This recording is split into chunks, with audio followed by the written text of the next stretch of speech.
For this problem, we need to set, we're going to kind of ignore this f of x side, and we're just going to pay attention to the side with the expression, and we're going to set this one that's in the problem up with equal to each of the answer choices.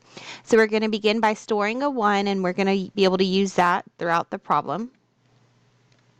So we will do a -4 parentheses x plus 7 quantity squared minus 6. Now we're going to set that equal to answer choice F. Again, ignoring this f of x.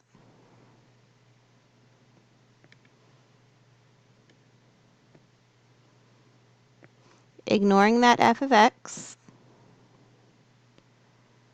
We're going to set it equal to a -4 x squared minus 56x minus 202, and we want to see if that gives us a true statement. 1 wins, remember? And we got so lucky that F was the correct answer. It worked on the first go.